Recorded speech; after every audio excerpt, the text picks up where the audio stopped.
Yesus kami puja, kami sembah sebagai Raja.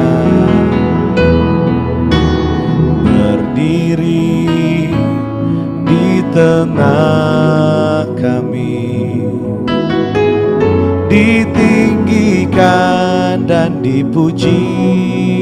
Katakan sama-sama. Yesus kami puja,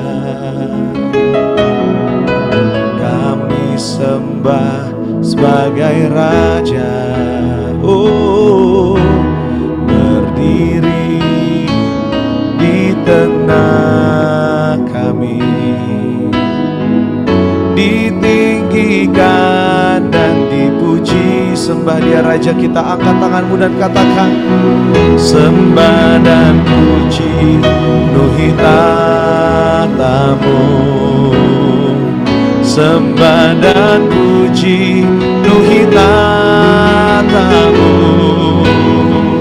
Sembah dan puji penuhi tatamu. Yesus Tuhan adalah Raja. One more time. Sembah dan puji, sembah dan puji penuhi tatamu. Sembah dan puji penuhi tatamu. Sembah dan puji penuhi tatamu. Yesus Tuhan adalah Raja. Setiap lidah akan mengaku, setiap lutut akan berterut bahwa Yesus Tuhan adalah Raja kami. Haleluya. Sama-sama nyanyikan. Yesus kami puja. Semua jemaat Tuhan sembah Dia. Kami sembah. Amin. Oh, berdiri di tengah kami, ditinggikan dan dipuji. One more time. Yesus, Yesus kami puja, kami sembah sebagai Raja. Berdiri di tengah kami, ditinggikan dan dipuji. Oh, sembah dan puji penuhi tatamu. Sembah dan puji penuhi tatamu. Sembah dan puji penuhi tatamu. Yesus Tuhan adalah Raja. Sembah Dia, katakan, sembah dan puji penuhi tatamu. Sembah dan puji penuhi tatamu. Sembah dan puji penuhi tatamu. Yesus Tuhan adalah Raja. Come on Bapak Ibu Saudara, lebih sungguh lagi nyanyikan sama-sama. Sembah dan puji penuhi tatamu. Sembah dan puji penuhi tatamu. Sembah dan puji penuhi tatamu. Yesus Tuhan adalah Raja. Sembah dan puji, sembah dan puji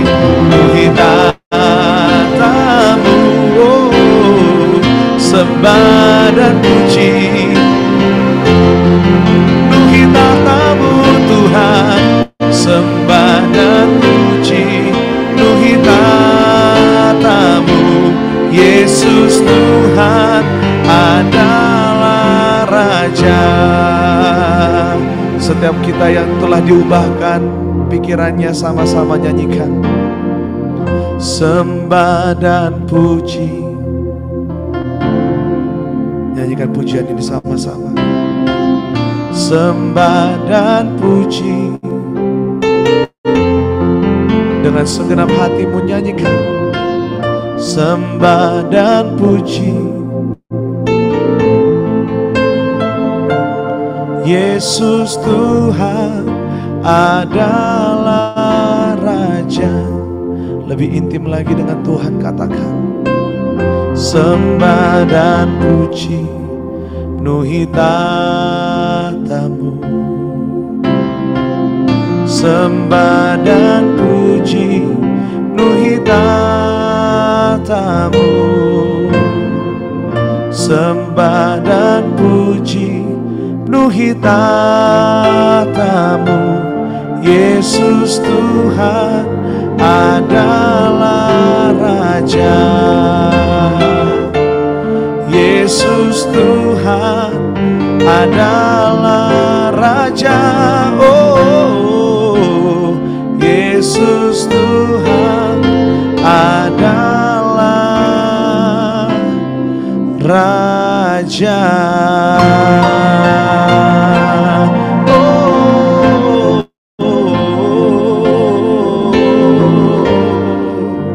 Kau Raja, Kau Tuhan yang mulia, yang berkuasa, yang bertata dulu, sekarang, dan selama-lamanya. Kau Raja, Kau Tuhan, pemilik hidup kami. Yes. Kami naikkan mazmur pujian malam ini kepadamu Tuhan. Kau yang layak,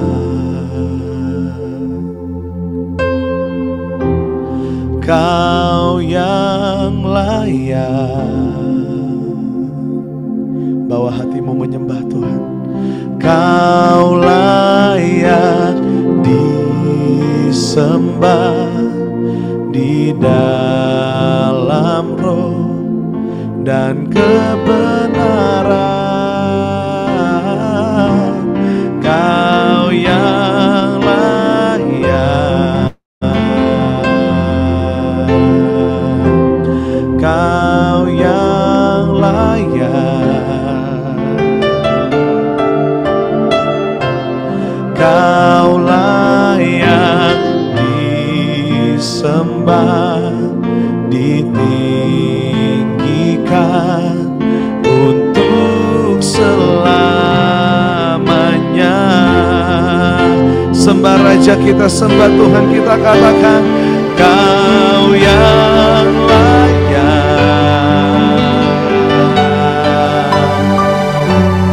Kau yang layak, Kau layak disembah di dalam roh dan kebenaran. Kau yang layak, oh Kau yang layak.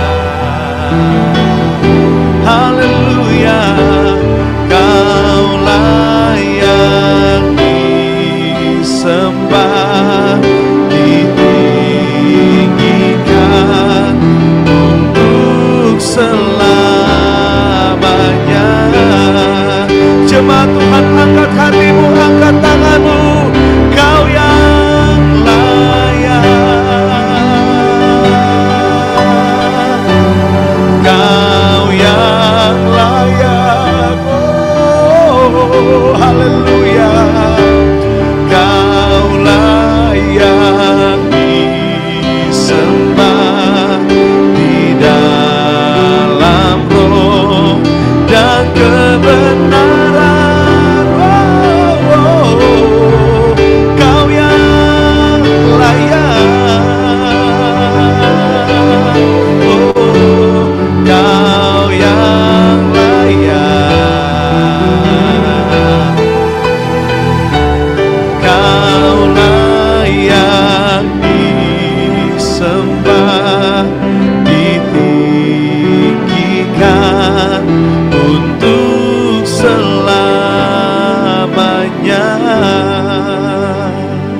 Dengan segenap hatimu, dengan lembut katakan, Kau yang layak. Nyanyikan dengan segenap hatimu, Kau yang layak. Kau layak disembah di dalam roh dan kebenaran. Yes Lord, Kau yang layak, Kau yang layak, Kau layak disembah, ditinggikan untuk selamanya.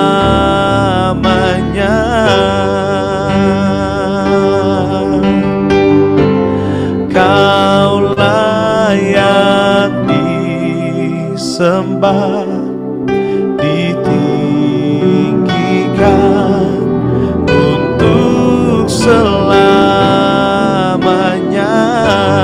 Kau layak disembah, ditinggikan untuk selamanya. Sekali lagi katakan, Kau layak disembah, ditinggikan untuk selamanya.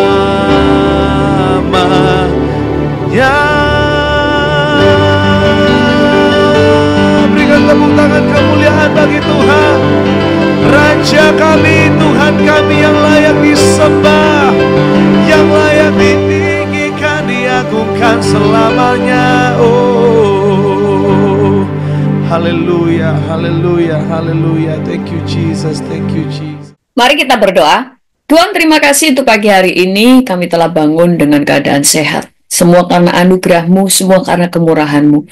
Betapa kami bersyukur memiliki Allah seperti Engkau yang selalu memperhatikan kehidupan kami dan selalu memberikan kami sukacita, damai sejahtera di dalam hidup.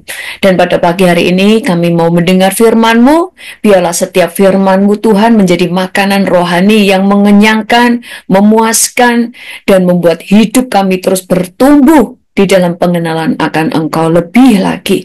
Kami bersyukur kepadamu Tuhan, dan kami siap untuk mendengar dalam nama Tuhan Yesus. Amin. Shalom semuanya. Firman Tuhan hari ini adalah tentang bahaya hidup dalam ketidakpuasan. Kita baca di dalam Bilangan 11 ayat 1-3 berkata begini. Judul dari perikop firman Tuhan ini adalah api Tuhan. Pada suatu kali bangsa itu bersungut-sungut di hadapan Tuhan, yaitu bangsa Israel, tentang nasib buruk mereka. Dan ketika Tuhan mendengarnya, bangkitlah murkanya. Kemudian menyalalah api Tuhan di antara mereka dan merajalela di tepi tempat perkemahan. Lalu berteriaklah bangsa itu kepada Musa, dan Musa berdoa kepada Tuhan, maka padamlah api itu. Sebab itu orang menamai tempat itu Tabera, karena telah menyala api Tuhan di hadapan mereka. Saudara, tadi firman Tuhan bercerita bagaimana bangsa Israel itu bersungut-sungut tentang nasib buruk mereka di hadapan Tuhan. Dan Tuhan itu marah, sehingga menyalalah api Tuhan di antara mereka. Ini Tuhan itu sabarnya itu luar biasa ya. Waktu Tuhan murka itu api Tuhan itu menyala di antara bangsa Israel. Jadi nggak ngenai bangsa Israel, nggak kena kepada mereka. Dan merajalela di sekitar perkemahan, jadi nggak sampai kena kemah mereka. Saudara, kenapa sih Tuhan begitu marah ketika bangsa Israel bersungut-sungut tentang nasib buruk mereka? Gini loh saudara, waktu mereka menjadi budak di Mesir, waktu mereka bersungut-sungut, Tuhan nggak murka. Tuhan memberikan mereka pertolongan dengan membawa bangsa, dengan memerintahkan Musa, membawa mereka keluar dari Mesir. Tidak pernah diceritakan Tuhan murka kepada mereka. Tidak, karena memang mereka di dalam kesusahan. Waktu itu Mereka ada di dalam perbudakan. Mereka belum melihat mujizat. Tetapi setelah mereka melihat banyak mujizat terjadi kepada mereka, kalau mereka tetap tidak percaya, nah ini loh Tuhan yang marah. Contohnya begini, waktu mereka melihat 10 tulah terjadi pada bangsa Mesir, mereka melihat dengan mata kepala sendiri, bukan dari cerita orang, bukan cerita dari nenek moyangnya atau ayahnya atau ibunya, enggak, tapi mereka melihat sendiri bagaimana waktu tulah terjadi, air menjadi darah. Air di tempatnya bangsa Israel berada, yaitu di tanah Goshen. Airnya tetap sehat, airnya tetap bening, airnya tetap bisa diminum. Pada waktu terjadi kegelapan selama 3 hari di tanah Mesir, di Goshen itu terang benderang, tidak ada kegelapan. Pada waktu tulah ada kata, ada lalat yang memenuhi seluruh bangsa Mesir. Sampai kata-kata itu ada di makanan mereka, ada di kuali mereka, ada di tempat tidur mereka, sampai istana raja pun tidak terluput, semua ada kata.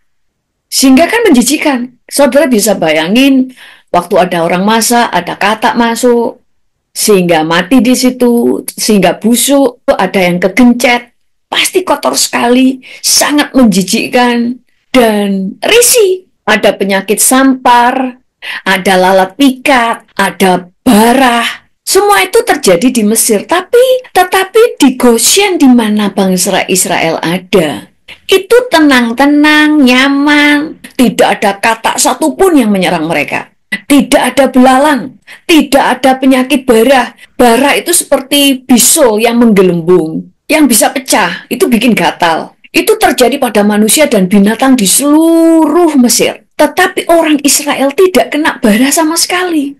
Sampai tulah yang terakhir adalah kematian anak sulung. Tapi anak sulung dari orang Israel tidak ada yang mati. Karena mereka mengoleskan darah domba atau darah kambing itu di ambang pintu mereka. Mereka itu melihat bagaimana mereka dikasihi. Mereka melihat mereka dibela Tuhan. Bahkan sebelum keluar dari Mesir, apa yang firman Tuhan katakan kepada mereka? Di dalam Keluaran 11 ayat 1 firman Tuhan berkata begini, berfirmanlah Tuhan kepada Musa, aku akan mendatangkan 1 tulah lagi atas Firaun dan atas Mesir. Sesudah itu ia akan membiarkan kamu pergi dari sini. Apabila ia membiarkan kamu pergi, ia akan benar-benar mengusir kamu dari sini. Baiklah katakan kepada bangsa itu supaya setiap laki-laki meminta barang-barang emas dan perak kepada tetangganya, dan setiap perempuan kepada tetangganya pula. Lalu Tuhan membuat orang Mesir bermurah hati terhadap bangsa itu. Jadi, sebelum mereka keluar dari Mesir, Tuhan itu nggak mau orang-orang Israel keluar dari Mesir dengan tangan hampa. Selama ini mereka diperbudak tanpa bayaran. Ini anak-anak Allah, ini anak-anak kerajaan. Bapaknya orang Israel itu raja di atas segala raja, dia penguasa langit dan bumi. Tidak ada yang bisa mengalahkan bangsa Israel ini kalau bukan Tuhan yang mengizinkan. Maka bangsa manapun tidak bisa mengalahkan Israel. Kecuali Tuhan yang memang izinkan karena Tuhan sedang menghukum. Kalau Israel tidak sedang bersalah kepada Tuhan, jangan lawan. Makanya pada waktu itu sebelum keluar dari Mesir pun, Tuhan itu berkata kepada bangsa Israel, kamu harus minta kepada tetangga-tetanggamu. Meminta emas, meminta harta kepada mereka. Kenapa? Bangsa Mesir waktu itu kaya raya ya karena orang Israel. Selama ini mereka telah menjadi budak di Mesir. Dan Tuhan menunjukkan pembelaannya. Sehingga bangsa Israel keluar dari Mesir itu dengan membawa kekayaan yang sangat berlimpah. Karena apapun yang mereka minta dikasih. Setiap orang loh ya.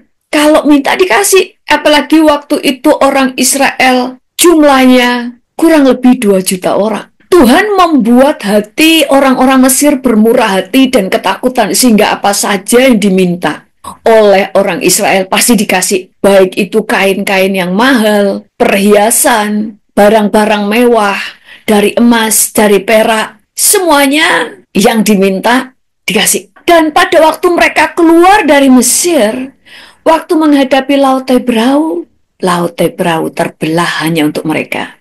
Mereka dipelihara Tuhan, pagi mendapatkan mana, sore mendapatkan daging, yaitu burung puyuh yang datang dengan sendirinya tanpa mereka harus berusaha untuk mendapatkannya dengan katapel lah, dengan jaring lah. Enggak, mereka tidak perlu memasang perangkap untuk menangkap burung, enggak ada. Burung-burung itu datang sendiri. Dan burung-burung itu jatuh sendiri di hadapan mereka. Sehingga mereka melihat pemeliharaan Tuhan. Bahkan bangsa-bangsa asing itu semuanya takut kepada mereka. Mereka itu sebenarnya cemburu karena mereka tidak punya Tuhan seperti Tuhan Israel yang berjalan di tengah-tengah mereka. Bahkan mereka melihat dengan mata kepala sendiri, bukan lewat mimpi, bukan lewat penglihatan, tapi dengan mata jasmani mereka melihat ada tiang awan di siang hari, ada tiang api di malam hari. Mereka melihat bagaimana Tuhan di dalam tiang api memporak-porandakan bangsa Mesir yang mengejar mereka. Mereka juga melihat bagaimana Tuhan melakukan mujizat di hadapan mereka. Mereka lihat bagaimana malaikat Tuhan berjalan di depan mereka. Tapi mereka masih mengeluh. Mereka bersungut-sungut, mereka berkata nasibku itu buruk. Mereka tidak mengingat bagaimana mereka dipelihara Tuhan di tengah-tengah bangsa yang lain. Itu sebabnya pada waktu mereka mengeluh, Tuhan murka. Itu sebabnya kenapa seringkali bangsa ini dilempar Tuhan kepada masalah besar. Dijajah oleh Romawi, dijajah pada waktu zamannya Jerman. Supaya mereka melihat bahwa hidup mereka kemarin itu luar biasa ajaib. Itu sebabnya sebagai orang percaya, satu, kita diselamatkan karena anugerah. Saudara, kebutuhan kita yang paling besar adalah diampuni. Sehingga kita punya jaminan kita tidak dibuang ke neraka. Kita punya jaminan masuk surga karena kita diampuni. Dan anugerah yang lain, bagaimana kita itu menjadi anak Tuhan. Engkau bisa mengusir setan di dalam nama Yesus. Tuhan memberikan jaminan apa saja yang kamu buat itu berhasil. Tuhan memberikan jaminan engkau bisa mendapatkan hikmat kalau engkau benar-benar minta dengan sungguh-sungguh minta hikmat. Tuhan pasti kasih hikmat. Itu sebabnya Tuhan tidak suka pada waktu kita mengeluh, padahal ada banyak kebaikan-kebaikan yang kita sudah terima. Semakin banyak anugerah yang saudara terima, semakin saudara dituntut untuk mengerti apa itu mengucap syukur. Ada banyak orang Kristen, sehat, keluarganya baik-baik, tapi suka mengeluh. Kira-kira Tuhan bisa murka nggak? Murka, karena kamu sudah mendapatkan banyak kasih karunia. Sementara banyak orang yang hanya mendapatkan 1 dan 2 talenta, kamu dapat 5. Tapi kamu masih mengeluh dan menggerutu. Seakan-akan Tuhan itu jahat kepada mereka. Itu sebabnya kita harus belajar menjadi orang yang tidak gampang bersungut-sungut. Saudara harus menjadi orang yang suka mengucap syukur, lebih suka mengingat hal-hal yang baik daripada yang buruk. Kecenderungan manusia, dia itu selalu tidak pernah mau puas. Untuk hal yang baik, saudara bisa tidak puas. Misalnya, saya tidak puas dengan pertumbuhan rohaniku yang hanya seperti ini. Aku harus terus maju. Aku nggak akan pernah puas untuk mengembangkan talenta. Dari 1 talenta jadi 2, dari 2 menjadi 4, dari 4 menjadi 8. Aku harus mengembangkannya. Supaya lewat talentaku, aku bisa memuliakan Bapakku yang ada di surga. Itu yang benar. Tetapi rasa tidak puas yang memuaskan daging kita, itu benih dari dosa. Alkitab berkata di dalam Pengkhotbah 5 ayat 9-10, siapa mencintai uang tidak akan puas dengan uang, dan siapa mencintai kekayaan tidak akan puas dengan penghasilannya. Ini pun sia-sia. Dengan bertambahnya harta, bertambah pula orang-orang yang menghabiskannya. Dan apakah keuntungan pemiliknya selain daripada melihatnya? Ketidakpuasan membuat kita nggak bisa mengucap syukur. Perasaan tidak puas membuat orang menjadi tamak. Perasaan tidak puas membuat orang selalu mengeluh atas hidupnya. Mengeluh ini membuat saudara itu menyalahkan Tuhan, seakan-akan Tuhan yang membuat saudara itu menderita. Nah, hati-hati kalau saudara itu sudah diberkati, saudara sehat, banyak hal baik saudara terima. Tapi hanya karena hal-hal kecil yang tidak sesuai dengan yang saudara harapkan, saudara marah. Hati-hati. Kalau Tuhan sudah marah, saudara bisa kehilangan semua yang tidak pernah saudara syukuri. Pernah nggak saudara mengalami? Saya dulu sering. Saya punya banyak. Saya waktu itu dibelikan ibu. Saya ingat ibu saya membelikan saya beberapa sepatu. Dan ada sepatu itu yang bagus sekali waktu itu, memang keren, bagus. Saya tuh suka sepatu itu. Mahal harganya. Tapi suatu saat saya bilang gini, bosan sama sepatu ini. Kok sepatu ini terus saya? Padahal itu sepatu mahal, saudara. Padahal banyak orang menginginkan sepatu saya dan banyak orang yang tidak bisa membeli sepatu itu. Dan sepatu saya hilang. Sehingga ada orang yang kemudian membelikan saya sepatu. Tapi sepatu itu sederhana sekali dan nggak bagus, sehingga kalau dipakai itu nggak enak. Hal-hal yang saya tidak syukuri, saya mulai mengeluh dengan apa yang saya miliki, maka apa yang saya miliki itu hilang. Tetapi pada waktu saya kehilangan dan saya bisa mengucap syukur di dalam segala hal, Tuhan tidak mengembalikan apa yang hilang, enggak, tetapi Tuhan memberkati saya di dalam hal-hal yang lain. Saudara bisa belajar di sini. Berapa kali Tuhan murka kepada bangsa Israel gara-gara bersungut-sungut. Ini bukan masalah cuma sungut-sungutnya, tapi masalahnya saudara harus ingat dengan kebaikan-kebaikan yang telah saudara terima. Banyak rumah tangga hancur karena saudara itu selalu mengeluh untuk hal-hal yang saudara tidak dapat. Saya kapan hari melihat sebuah broadcast ya tentang suami istri. Kok orang ini selalu muncul ya? Saya sampai gini, orang ini siapa sih? Saya nggak tahu kok dia muncul di mana-mana gitu loh. Kesaksian dan sebagainya. Ternyata saya melihat ini ada seorang istri itu nggak bisa bersyukur. Contoh, dia seorang janda, punya anak, menikah dengan seorang pria yang masih muda, bukan duda. Suaminya pekerja keras, suaminya setia. Istrinya marah-marah terus, kalau kerja dia curiga terus, dia mau ikut suaminya. Kalau suaminya kerja di mana, dia maunya ikut. Karena dia tidak ingin nanti suaminya didekati orang lain. Tapi kalau ikut suaminya, dia tuh cerewet. Nanti kalau di hotel yang kurang bagus, dia mengeluh. Dia nggak mau kalau hotelnya nggak bagus. Dia nggak mau kalau hotelnya kotor. Padahal misalnya mereka waktu itu pergi ke tempat yang di desa atau tempat-tempat pinggiran, sehingga memang tidak ada hotel yang bagus. Makanya suaminya berkata, kamu nggak usah ikut. Marah, kok nggak boleh ikut, bertengkar. Dia ingin ikut tetapi semuanya harus perfect, padahal yang dia inginkan nggak ada di situ. Sehingga terjadi pertengkaran. Dia selalu menuntut hal-hal yang nggak masuk akal. Padahal suaminya setia, suaminya itu memberikan semua uangnya kepada dia. Masih saja dia adalah orang yang sangat pemarah, ngomel, dan semua orang tuh bisa melihat bahwa orang ini nggak bisa bersyukur. Perempuan ini marah dengan nasibnya. Dia tidak tahu sumber masalah adalah dirinya sendiri karena dia tidak sadar bahwa persoalan itu dia sendiri yang ciptakan. Saya dulu juga bertemu dengan pasangan suami istri. Waktu kita pergi ya bersama-sama ya, saya waktu itu satu mobil dengan dia. Saya aja yang bukan suaminya itu saya sampai stres loh menghadapi dia. Orangnya itu egois banget gitu ya. Padahal laki-lakinya itu baik sekali. Sangat baik, sangat melayani dia. Nah ini kadang orang itu semakin dibaiki, bukan tambah baik, tapi ngelunjak seakan-akan, oh aku itu seorang princess, aku tuh cantik, aku ini mungkin cantik banget sampai suamiku bucin. Kadang seorang suami atau istri baik kepada saudara, itu karena memang mereka itu karakternya memang baik, bukan karena bucin kepada saudara. Orang ini di mobil, aduh tasku ketinggalan. Suaminya langsung pergi ngambilkan tas. Diambilkan tas. Oh jaketku ketinggalan. Dia balik lagi ngambilkan jaket. Kemudian, loh dompetnya. Itu bisa 5 kali saudara. Orang itu jalan. Sampai dia bilang gini. Yang apalagi yang ketinggalan? Nggak ada. Setelah suaminya masuk mobil. Ada lagi yang ketinggalan. Udah gitu suaminya berkata kepada saya. Kalau dia kerja, istrinya itu minta ikut. Loh ini kerja loh, kayak anak kecil aja, orang kerja kok mau ikut. Sampai akhirnya aku ya nggak ikut ke kantornya, dia ikut saudara. Misalnya orang ini kerja rumahnya di Jakarta, kemudian suaminya kerjanya misalnya di Bekasi lah, nggak sampai luar kota gimana di Bekasi gitu kan. Jadi dia ikut. Tapi karena dia suaminya di kantor, istrinya nggak di kantor, telepon berkali-kali, yang aku mau beli ini itu di mana?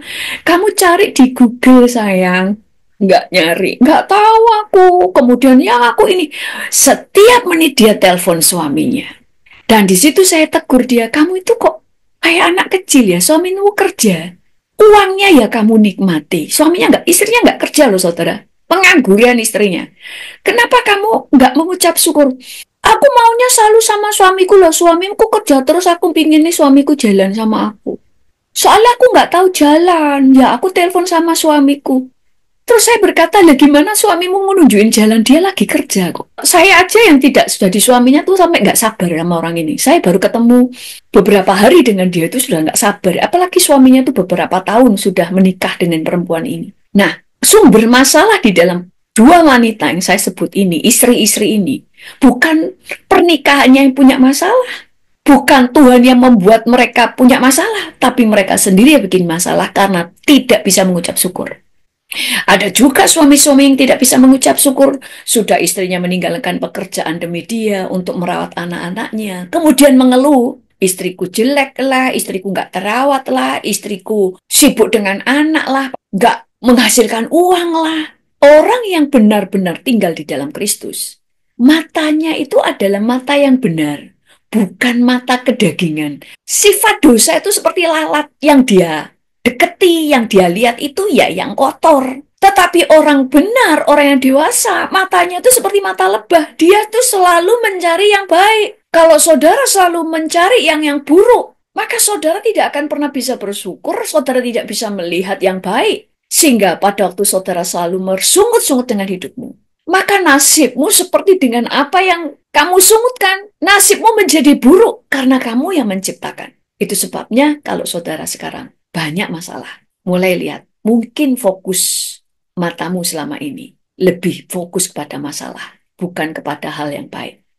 Dan kalau saudara selalu bersungut-sungut, padahal saudara banyak kebaikan Tuhan sudah saudara terima, hati-hati supaya jangan nyala api Tuhan membakar hidupmu, sehingga apa yang tidak pernah kamu syukuri hilang dari hidupmu. Tulis di chat, jangan suka bersungut-sungut, tetapi mengucap syukurlah. Mari kita berdoa.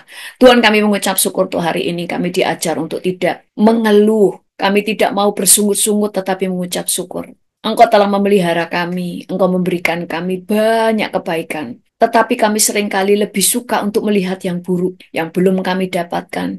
Padahal ada banyak yang telah kami peroleh daripadamu. Engkau mengampuni kami. Kami mau Tuhan menjadi orang-orang yang terus bertumbuh di dalam kedewasaan. Kedewasaan karakter, kedewasaan cara pikir, kedewasaan rohani ada di dalam kehidupan kami. Sehingga kami menjadi orang-orang yang tidak seperti bangsa Israel.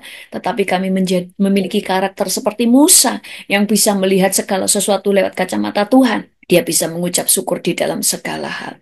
Kami bersyukur kepadamu Tuhan dan berkati semua yang ikut di dalam mesbah doa pagi ini sehingga setiap mereka diberkati oleh Tuhan dan bisa mengucap syukur. Terpuji namamu Tuhan dalam nama Tuhan Yesus. Haleluya. Amin. Tuhan Yesus memberkati. Jangan lupa untuk subscribe dan share video ini kepada keluarga saudara dan teman-teman saudara supaya mereka semuanya diberkati.